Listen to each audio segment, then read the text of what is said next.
Dear students, first year, Assalamu alaikum. Our today's chapter is Unit 4 from Mother with Love. We'll start its reading and then I'll give you the explanation. It's a long chapter and its reading is going to take time, so let's start with it. The day that Minta Holly grew up was a crisp golden day in early September. Afterwards, she was to remember everything about that day with poignant clarity, painful, affecting clarity, something that she is going to remember because it's going to be a little sad.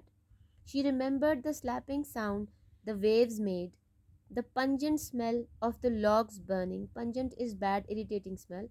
Even the gulls that soared is rise high, flew high, and swooped overhead, dived, but most of all, she remembered her father's face when he told her.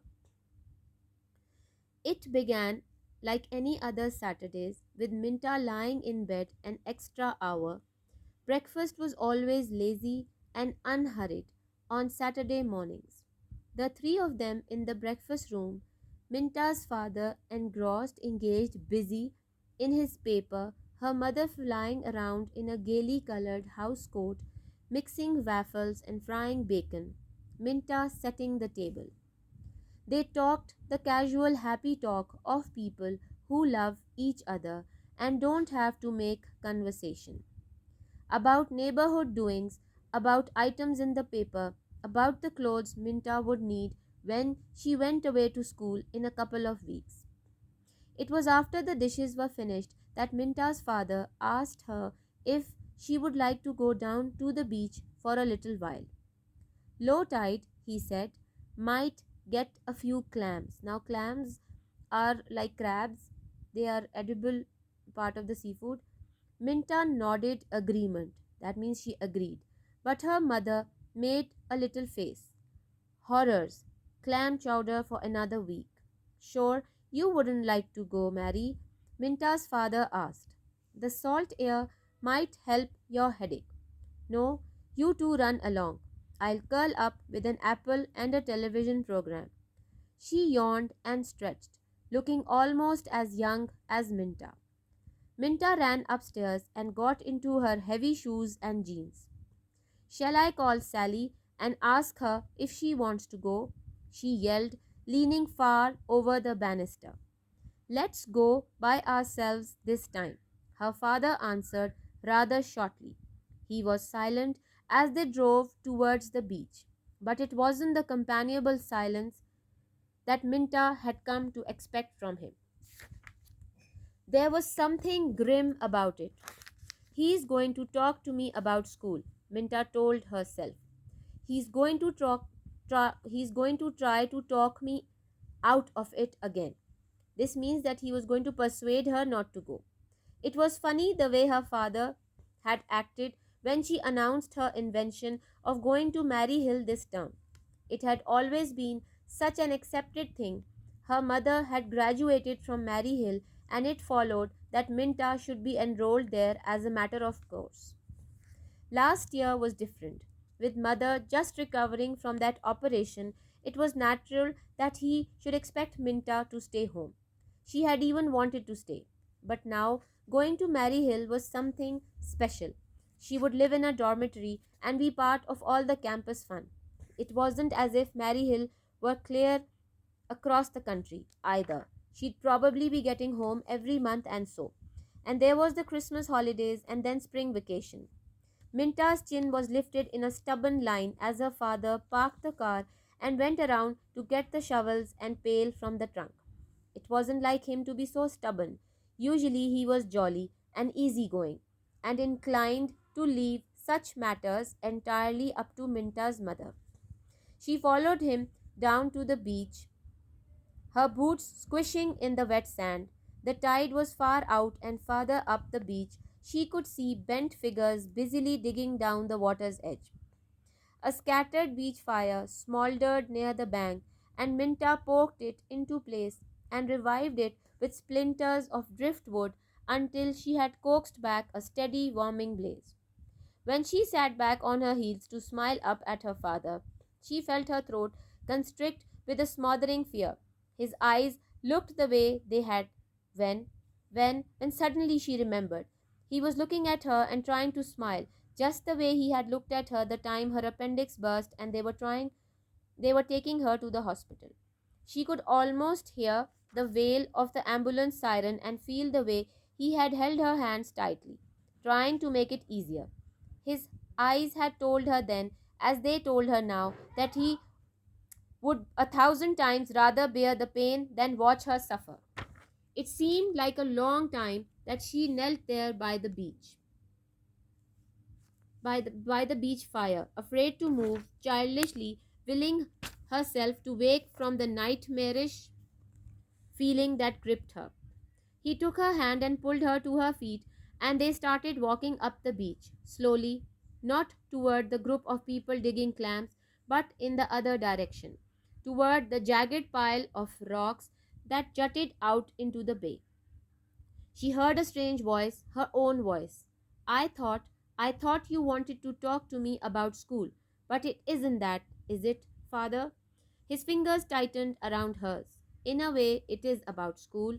And then, before the feeling of relief could erase the fear, he went on. I went to see Dr. Morton last week, Minta. I've been seeing him pretty regularly these last few months.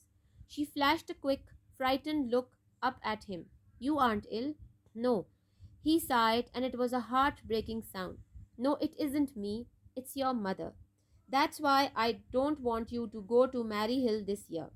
But but she's feeling so much better, Dad.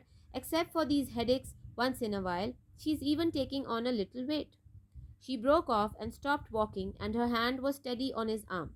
Tell me, she said quietly. The look was back in his eyes again, but this time Minta scarcely noticed. She was aware only of his words, the dreadful, echoing finality of his words. Her mother was going to die, her mother, to die, the doctor said. 3 months, perhaps less. Her mother, who was gay and scatterbrained and more fun than anyone else in the world. Her mother, who could be counted on to announce in the spring that she was going to do her Christmas shopping early this year, and then left everything until the week before Christmas. She was so pretty and caring. She always had time for things like listening to new records and helping paste pictures in Minta's scrapbook. She wasn't ever sick, except for the headaches and the operation last year, which she had laughingly dismissed as a rest cure. I shouldn't have told you. Her father was speaking in a voice that Minta had never heard from him before, a voice that held loneliness and fear and a sort of angry pain. I was afraid I couldn't make you understand why you had to stay home, why you'd have to forget about Maryhill for this year. His eyes begged her to forgive him, and for some reason she wanted to put her arms around him, as if she were much older and stronger. Of course you had to tell me, she said steadily. Of course I had to know. And then 3 months, but Dad, that's Christmas. He took her hand and tucked it under his arm, and they started walking again. It was like walking through a nightmare. The steady squish squish of the wet sand and the little hollows their feet made filling up almost as soon as they passed. He talked quietly, explaining, telling her everything the doctor had said, and Minta listened without tears, without comment. She watched his face as though it were the face of a stranger. She thought about 1,000 unrelated things. She remembered all the times they had gone swimming this past summer. Minta and her father loved to swim, but her mother had preferred to curl up on a beach blanket and watch them. You have the disposition of a Siamese cat, Minta had accused her mother laughingly. A cushion by the fire in the winter and a cushion in the sun in the summer, and a bowl of cream nearby. Her mother had agreed instantly. She was always good natured about their teasing. It was like coming back from a long journey when her father stopped talking and they turned back towards the car. So that's why I can't let you go away, Midge. Her father's voice was very low, and he didn't seem to realize that he had called her by the babyish name she had discarded when she started to first grade. It isn't just your mother I'm thinking about, it's me. I need you. She looked at him quickly, and her heart twisted with pity. He did need her. He would need her more than ever. In the car, she sat very close to him. We didn't get the clams, she reminded him once, but he only nodded. Just before they reached home, he reached over and took her hand in a tight, hurting grip. We can't tell her, Minta. The doctor left it up to me, and I said not to tell her. We have to let her have this last time. This last time. Without that hanging over her. We have to go on as if everything were exactly the same. She nodded to show that she understood. After a moment, she spoke past the ache in her throat. About school, I'll tell her that I decided to wait until next year. It seemed impossible that life could go on exactly as before.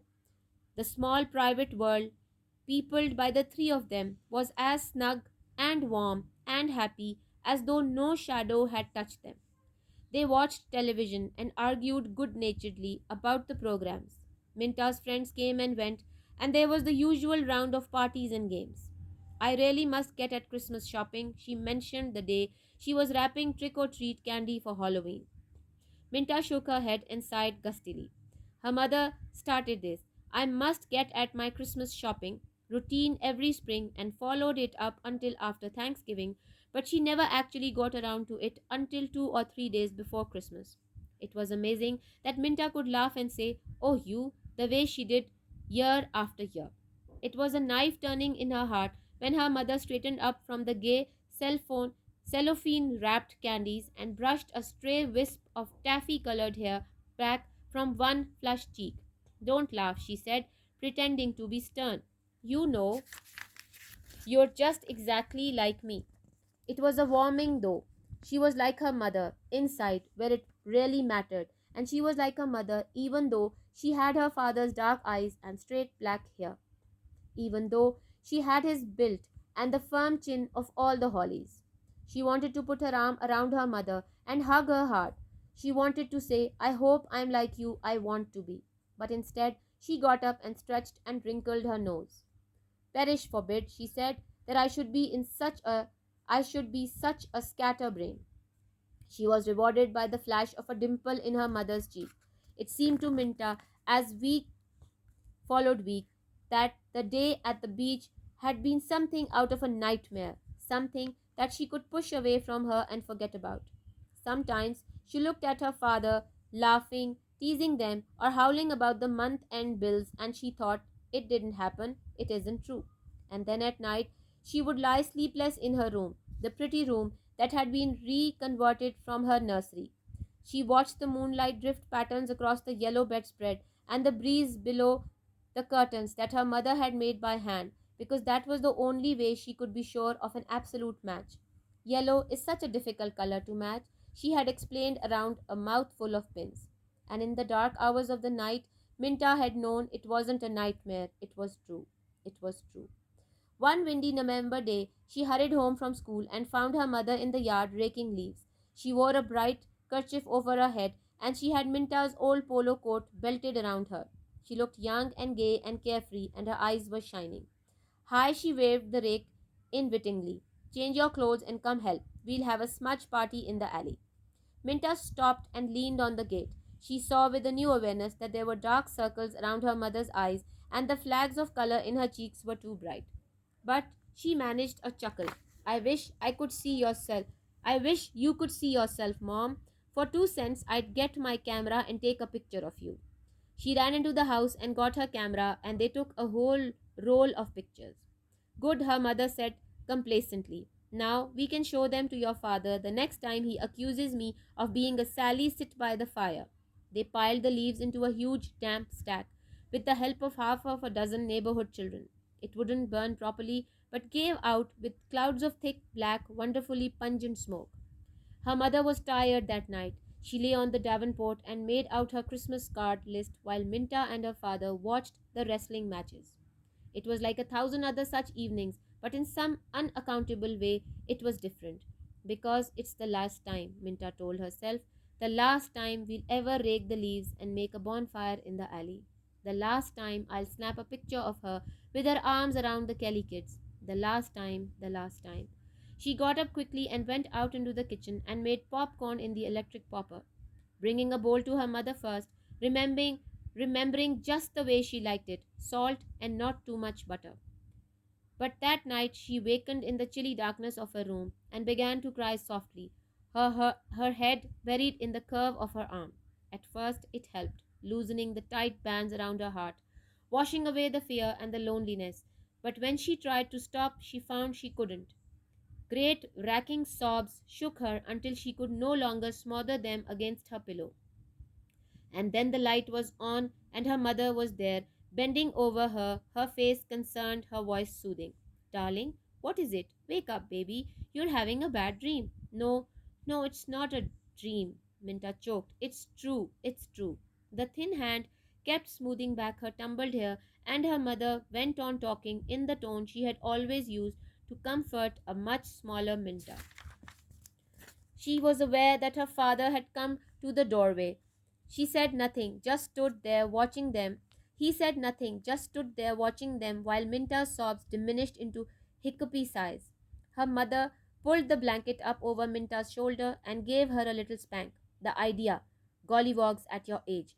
She said reprovingly, want me to leave the light on in case your spook comes back? Minta shook her head, blinking against the tears that crowded against her eyelids, even managing a wobbly smile. She never cried again, not even when the ambulance came a week later to take her mother to the hospital, not even when she was standing beside her mother's high white hospital bed, holding her hand tightly, forcing herself to chatter of inconsequential things. Be sure that your father takes his vitamin pills, won't you, Minta? He's so careless, unless I'm there to keep an eye on him. I'll watch him like a beagle, Minta promised lightly.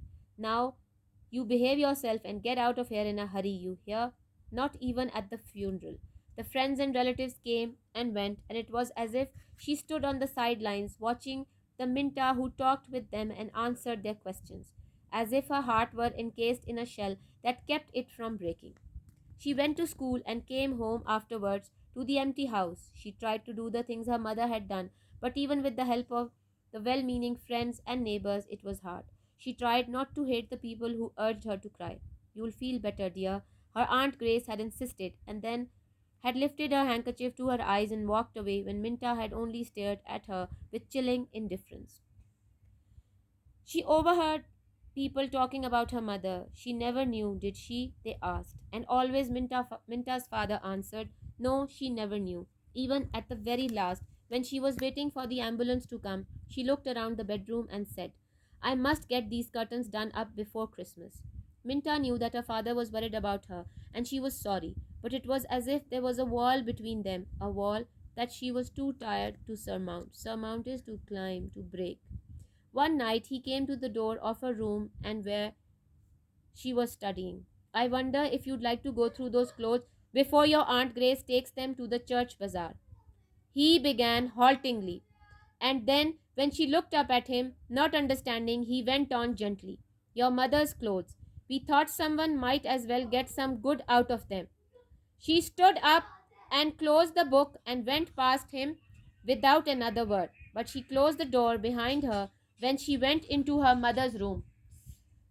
There were some suit boxes by the closet door, and Minta vaguely remembered that the women from the bazaar committee had called several times. Her hands felt slightly unsteady as she pulled open the top dresser drawer and looked down at the stacks of clean handkerchiefs, the stockings in her quilted satin case, the gloves folded into tissue wrappings. I can't do it, she told herself, but she got a box and started putting the things into it, trying not to look at them, trying to forget how delighted her mother had been with the pale green slip, trying not to remember. Once she hesitated and almost lifted a soft wool sweater from the pile that was growing in the suit box. She had borrowed it so often that her mother used to complain that she felt like a criminal every time she borrowed it back again. She didn't mean it though. She loved having Minta borrow her things. Minta put the sweater with the other things and closed the box firmly. Now the things in the closet. Opening the door was almost like feeling her mother in the room beside her. A faint perfume clung to most of her garments: the house coat, the woolly robe, the tan polo coat, the scarlet jacket, her new blue wool with the peg top skirt. Minta started folding the things with almost frantic haste, stuffing them into boxes, cramming the lids on, and then starting on another box. At the very back of the closet were two pieces of matched luggage that had been her mother's last birthday gift from her father. They were heavy, and when she tried to move them, too heavy. She brought them out into the room and put them side by side on her mother's bed. Her breath caught in her throat when she opened them. Dozens and dozens of boxes, all tied with bright red ribbon, and gift tags written out in her mother's careful script. Gaily colored Christmas stickers, sprigs of holly to Minta from mother and dad, to Grace from Mary, to John from Mary, to the Kelly gremlins from Aunt Mary, to Uncle Art from the Holly family. So you knew, Minta whispered the words. You knew all the time. She looked down in surprise as a hot tear dropped on her hand and she dashed it away almost impatiently. She picked up another package and read the tag, to Minta from Mother with love. Without opening it, she knew that it was a picture frame and she remembered the way she had teased her mother to have a good photograph taken. The only one I have of you looks like a fugitive from a chain gang, she had pointed out. I can't very well go away to school next year with that.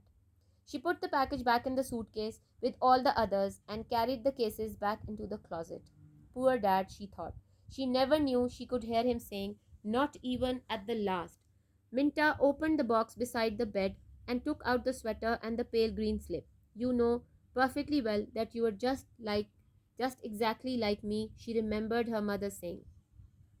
She brushed the tears away and went down the stairs and out into the cheerless living room. I'd like to keep these things, Dad, she said in her most matter of fact voice, and she showed him the sweater and slip. The slip is a little big, but I'll grow into it. It looks like her, I think. She went around the room, snapping on the lamps, turning on the television that had been silent for so long.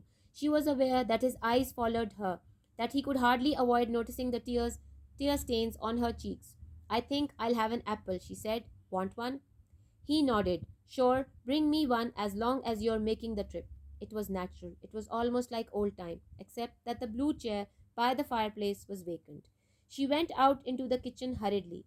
I'll tell him that I pestered mother to do her shopping early this year, she told herself as she got the apples from the refrigerator. I'll tell him that it was my idea about the photographs. She wanted him to believe that she didn't know. The vitamin pills were pushed back on a shelf. She took them out of the refrigerator and put them on the windowsill where she would be sure to see them in the morning. When she came back into the living room, she noticed that a light in a Christmas wreath was winking on and off in Kelly's window across the street. I guess we should start thinking about Christmas, Dad. She tossed him an apple as she spoke and he caught it deftly.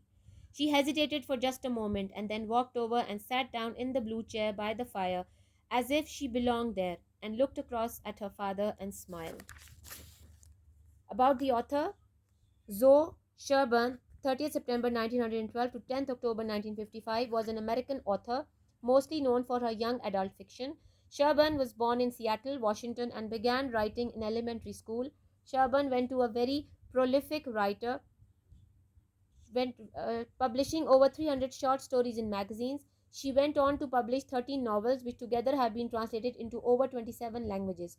One of her books, Stranger in the House, about a family dealing with the return of their mother from a mental institution, became a movie. Memories Never Die, 1982. Her novels often dealt with girls in difficult circumstances, coping with the mother's alcoholism, Jennifer, and the remarriage of a parent. Now, the words and meanings. Appendix, a tube shaped sac attached to and opening into the lower end of the large intestine in humans and some other mammals. Beagle, a small hound of a breed with a short coat used for hunting hares. Blanked, deliberately ignore, verb. Bonfire, noun, a large open air fire used for burning rubbish. Cellophane, a thin transparent wrapping material made from viscose. Chowder, a rich soup typically containing fish, clams, or corn with potatoes and onions. Clams, a marine bivalve mollusk with shells of equal size. Closet, a tall cupboard or wardrobe with a door used for storage. Davenport, an ornamental writing desk with drawers. Deftly, adverb in a way that is neatly, skillful, and quick in movement. Disposition, a person's inherent qualities of mind and character. Dormitory, a large bedroom for a number of people in a school or institution. Driftwood, pieces of wood which are floating on the sea, have been washed ashore. Noun. Fugitive, noun, a person who has escaped from captivity or is hiding. Gaily, in a cheerful or light-hearted way. Gay, light-hearted and carefree. Haltingly, slow and hesitant. Hiccupy, have an attack of hiccups or a single hiccup, inconsequential, not important or significant, jagged, with rough, sharp points protruding, nightmarish, like a frightening or unpleasant dream, pestered, trouble, or annoy, with frequent or persistent requests or interruptions, poignant, evoking a keen sense of sadness or regret, poked, prod, and stir with a poker to make it burn more fiercely, pungent, having a sharply stored, strong taste or smell, quilted, joined together, layers of fabric or padding with lines of stitching to form a bed covering, rake, draw together with a rake or similar implement, scatterbrained, disorganized and lacking in concentration, Siamese cat, a cat of a lightly built, short haired breed characterized by slanting blue eyes and a typically pale fur with darker points, smoldered, burn slowly with smoke but no flame, smothering, kill by covering their nose and mouth, smudge, noun, a smoky outdoor fire that is lit to keep off insects or protect plants against frost, snapping, break suddenly and completely, snug, adverb,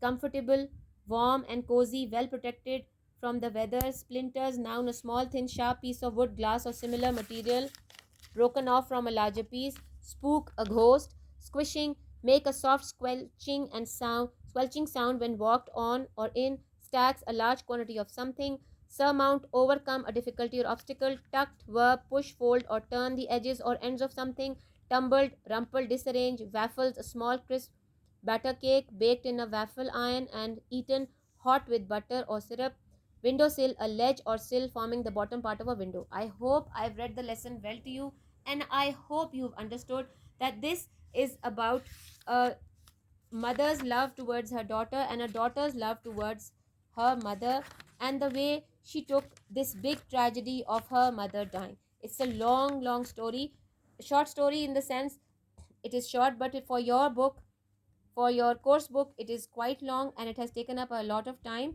Hopefully, I'll give you the summary in the next video. Try to understand this lesson. While I read it, I tried to read it in a way which you would enjoy. Please like and subscribe our channel and keep encouraging us. Thank you.